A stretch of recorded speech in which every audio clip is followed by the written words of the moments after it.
보충해주는 치과 보충물을 보정해주는 장치다. 그렇게 얘기를 한 거예요. 그래서 뭐 예전부터 여러 가지 시도들이 있었는데 사실은 제대로 이렇게 활용되거나 그러기가 좀 어려웠어요. 내가 1989년도에 미국에 AAID라고 아메리칸 아카데미 오브 임플란트 덴티스트리라는 이런 학교가 지금도 있나 모르겠어요. 그러니까 있었는데 이때 가니까 임플란트는 활용하는 게 실패를 하면 어떻게 하냐. 그러니까 뭐 블레이드 임플란트 실패한 거는 빼고 뭐 볼마카 임플란트라는 걸 바꾸고 뭐 좀 이런 얘기였어요. 참 과학적인 근거가 없었는데 그 다음에 이제 우리나라에서는 1980년대 말쯤에 이 골유착성 임플란트라는 게 소개가 됐어요. 이 골유착성 임플란트의 소개는 1985년도에 미국의 저널 오브 프로스테틱 덴티스트리는 미국 치과 보철학회 학술지죠.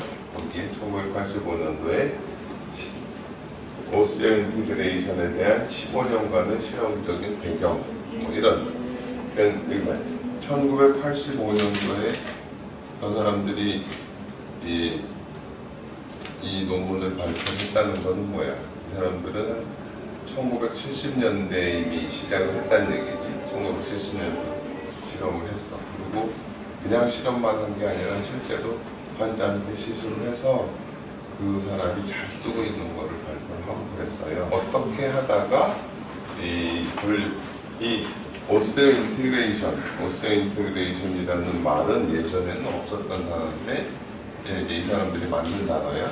번역하기를 볼유착 이렇게 유착이라는 표현이 완전히 정확하진 않지만 볼유착이라고 번역을 해가지고 쓰기 시작한 거지. 어떻게 했냐면은 저렇게 요거를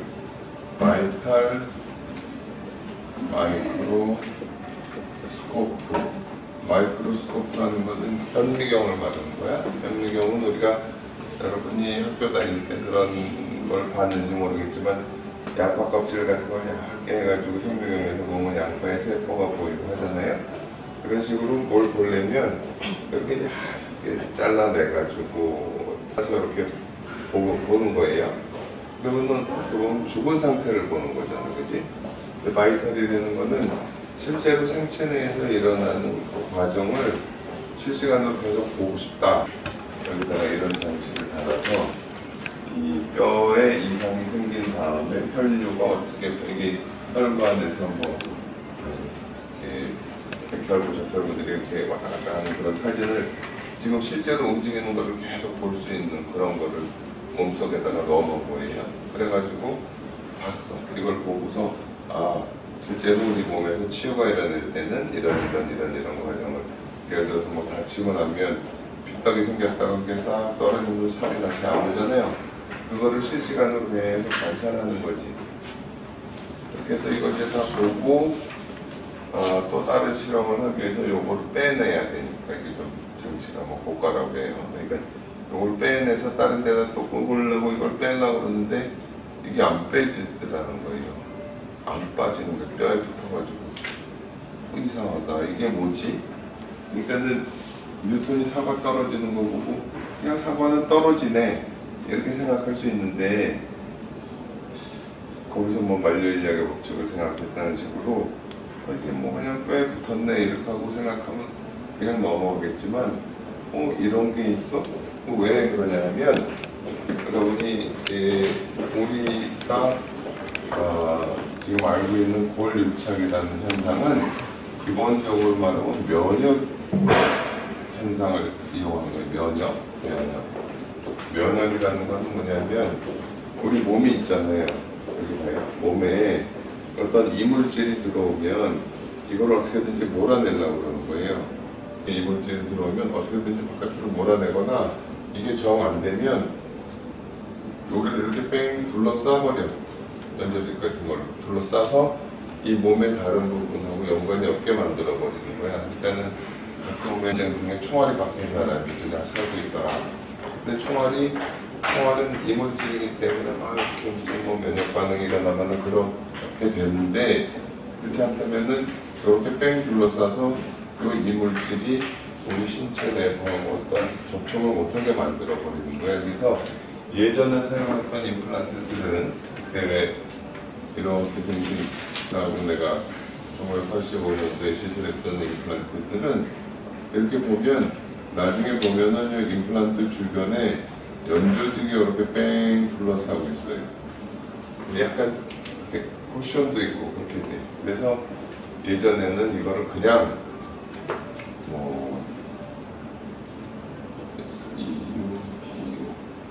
슈도 페리오돈탈 멤브레인 이런 식으로 표현하기도 했어. 치주인대는 아닌데, 슈도라는 건 이제 가짜라는 얘기야.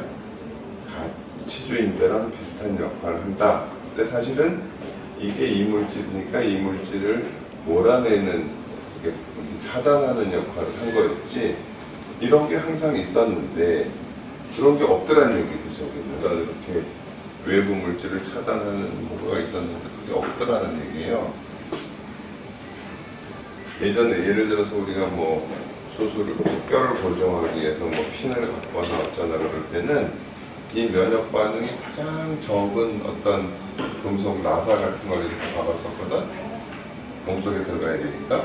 근데 그건 면역 반응이 작았을 뿐이지 면역이 없다 이렇게 표현하기는 어려워요. 근데 지금 우리가 생각하는 거는 이 골유착이라는 거는 면역 반응이 일어나지 않더라는 거지.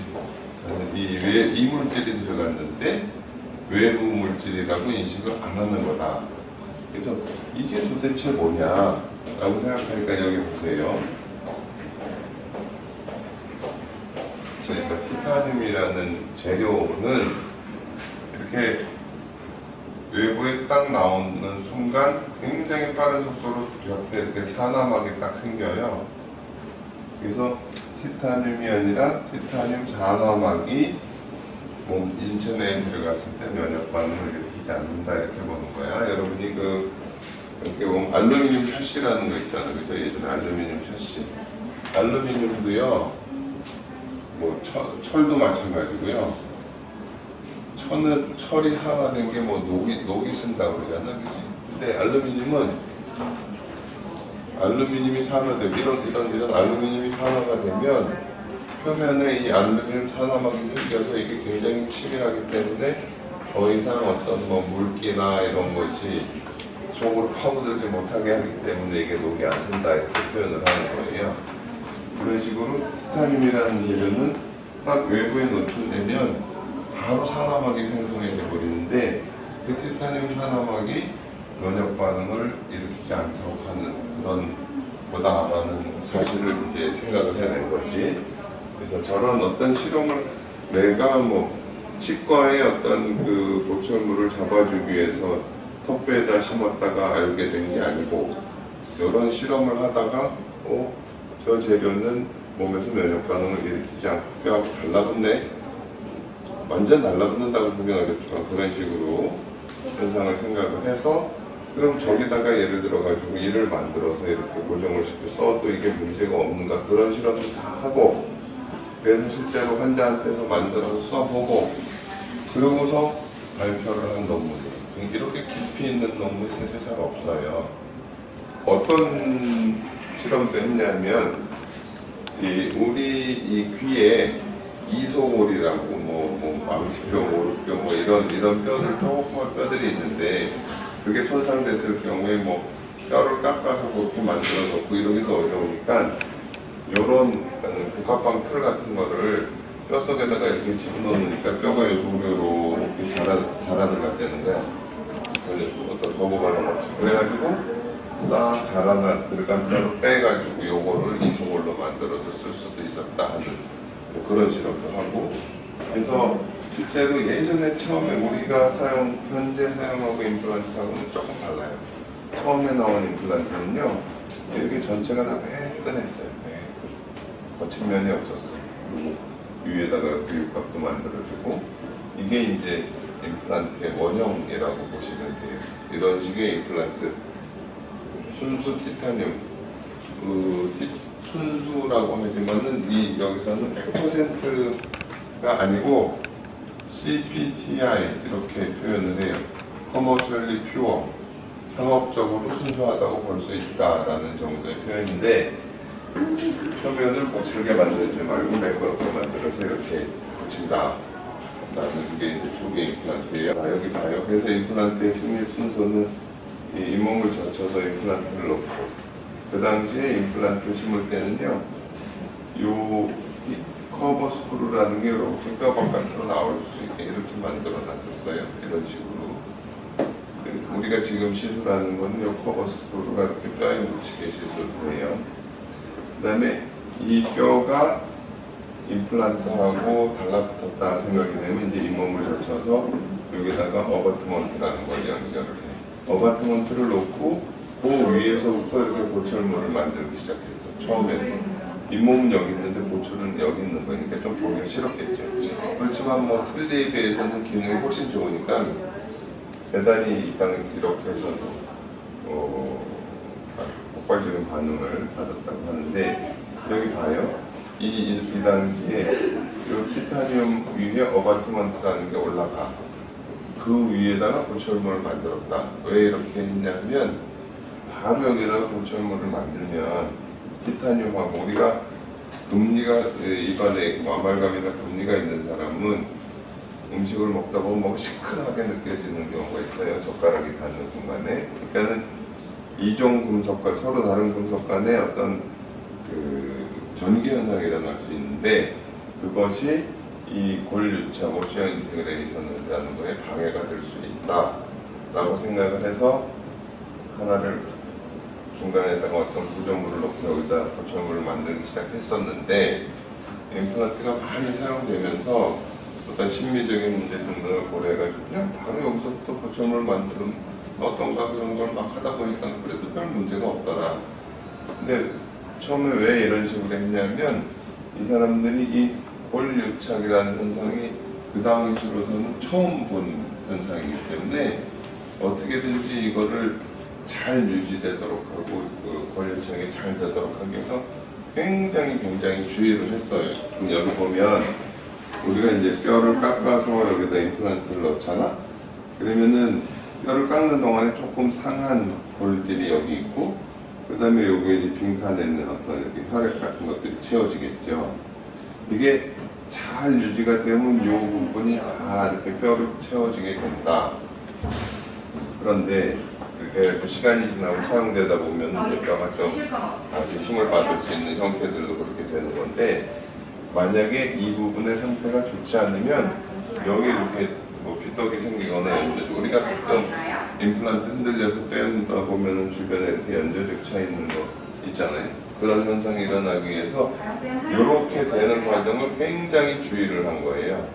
사람들이 임플란트를 심고 이 당시에는 처음에는 한 4개월에서 6개월 있다가 뭐 2차 수술하고 보철물을 만들고 그러라고 했고, 보철물이 들어가서 뼈에 힘이 가해지면 여기 보면 이게 점점 더 하얗게 되죠. 그러니까 힘이 가해져서 뼈가 좀, 우리가 이렇게 운동을 자꾸 하면 근육이 단련되듯이 뼈도 단련이 돼서 이렇게 좀 더 튼튼한 힘을 받을 수 있는 뼈가 돼 간다. 그게 대략 한 1년 정도 지나면은 좀 안정이 된다. 이렇게 얘기했어요. 여기서부터 여기까지 1년. 그리고서는 그 뼈의 변화가 거의 일어나지 않는, 조금 일어나는 거죠. 이런 식으로 설명을 했어요. 그래서 뭐 별 실험을 다 해서 개에다가 그런 임플란트를 심어서 이게 얼마나 힘을 받을 수 있나 봐야 되니까 개에다가 임플란트를 심어서 이렇게 매달아가지고 이런 정도 힘도 견딜 수 있나, 이런 실험도 하고, 우리가 여러분 무슨 약이 나오잖아요.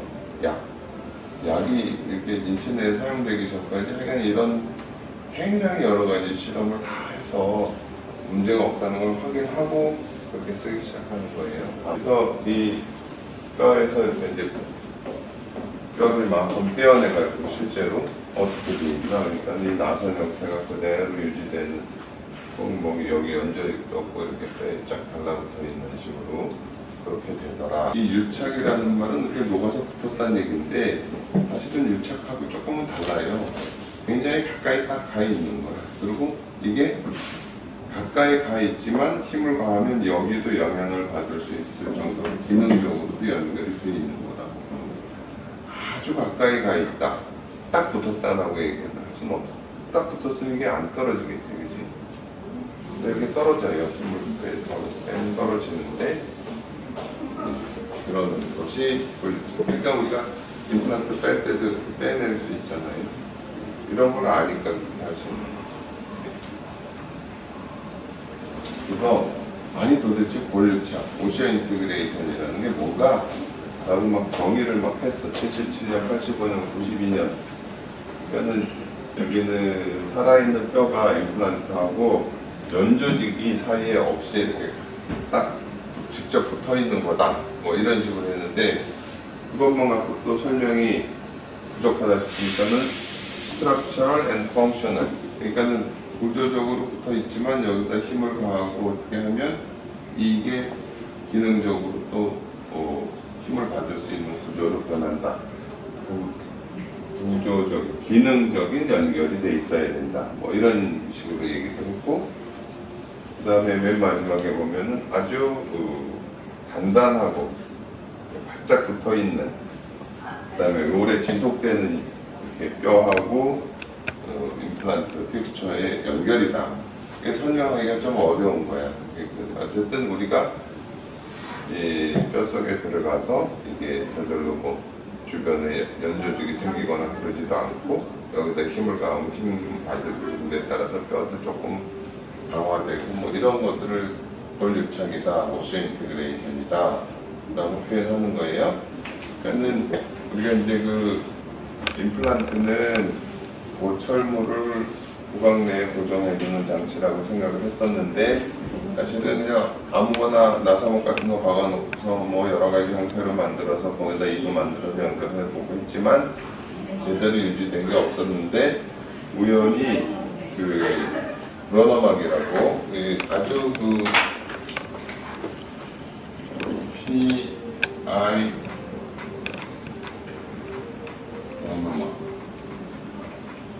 여기 동그라미가 스웨덴 사람 요즘 사용하는 임플란트를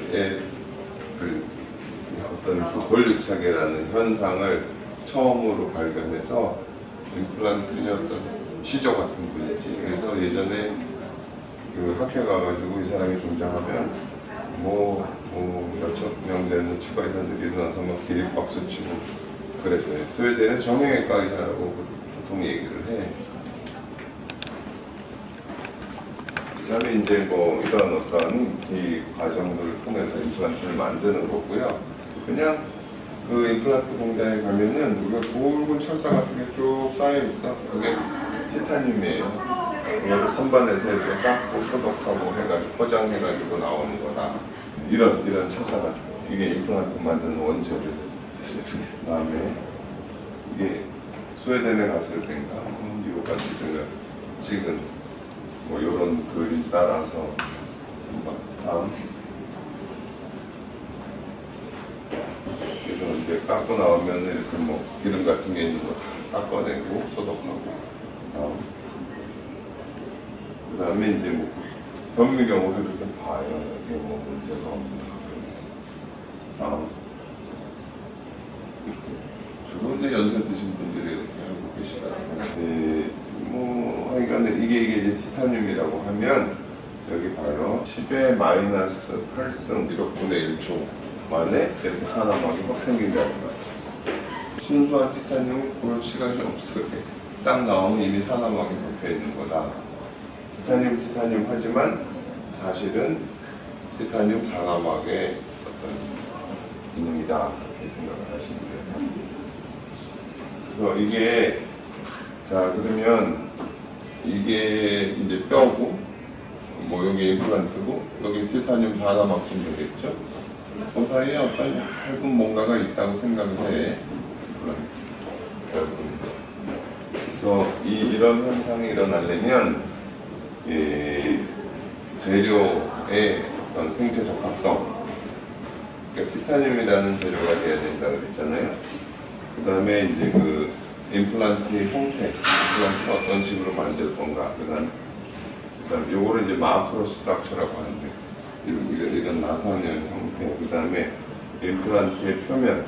임플란트 표면을 처음에 이렇게 매끈하게 만들었다고 그랬죠. 이 매끈한 게 중요하다고 생각을 했어요. 요즘에는 좀 달라졌지만 요거는 임플란트 자체의 어떤 재료적인 얘기고, 그 다음에 이게 이렇게 뼈하고 잘 달라붙는 게 되려면 임플란트를 심을 부위의 상태, 뼈에 만약에 뭐 염증이 잔뜩 있다거나 그러면은 이런 현상이 일어나지 않는다. 그 다음에 서지컬 테크닉, 우리가 수술을 할 때 아주 곱게, 이거는 뭐 내가 여러 번 얘기하지만 이 상처가요 이렇게 날카로운 칼로 한번 쫙 비면 시간이 지나면은 흔적도 없이 이렇게 잘 아물어요. 원래의 조직대로 아물어요. 그리고 이제 상처를 분류하는데 클린 샵 운드 이렇게 표현해. 근데 만약에 뭐 여기 지저분한 게 뭐 그러면 흉터가 생기잖아요. 그런 식으로 수술을 깔끔하게 최대한 어떤 조직의 손상이 없도록 해야 이렇게 되지, 만약에 수술을 거칠게 한다 그러면 뭐 주변에 이렇게 연조직이 생긴다거나 그럴 수 있다는 얘기예요. 그 다음에 마지막으로 이제 힘을 가해주는 거. 어떤 우리 몸속에 예를 들어서 뭐 모발 이식도 하고 피부 이식도 하고 피부 이식을 해서 이렇게 딱 갖다 놓잖아요. 이게 살아나려면 이 인체 내에서 혈관이 이렇게 다시 띄어놓은 조직 내로 자라 들어가고 뭐 그런 식의 연결이 되는 동안에 이게 절대로 건드려지지 않고 오염도 되지 않고 그래야 돼. 이게 흔들리면 그냥 빠지는 거예요. 그래서 여기 로딩 컨디션이라는 거는 뼛속에 들어가서 움직이지 않을 수 있어야 된다.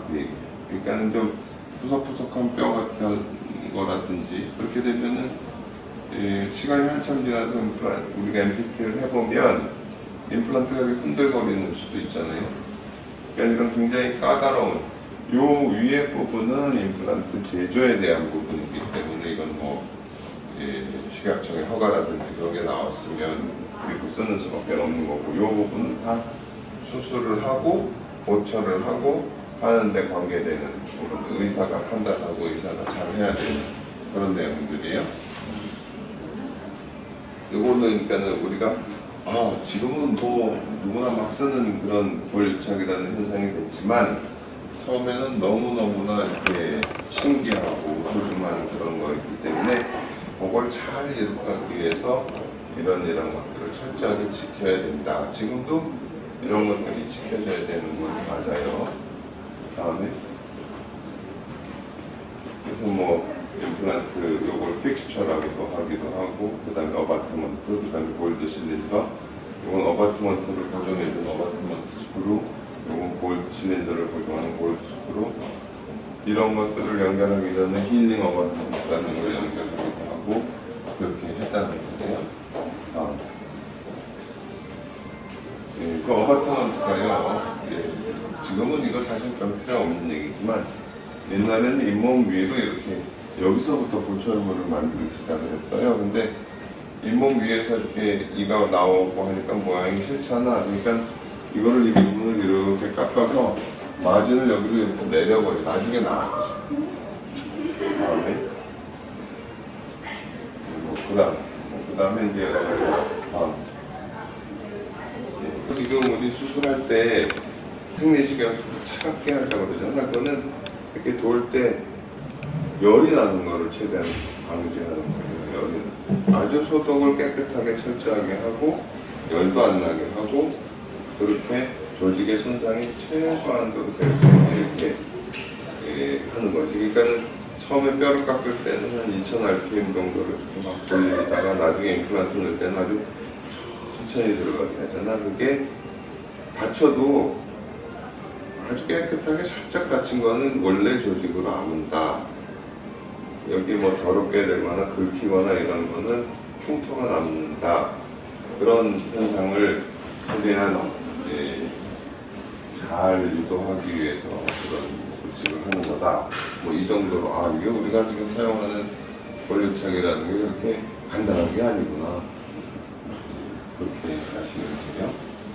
이제 임플란트의 어떤 그 실제에 대해서 간단하게 얘기를 하는 건데 다음 시간에 얘기할게요.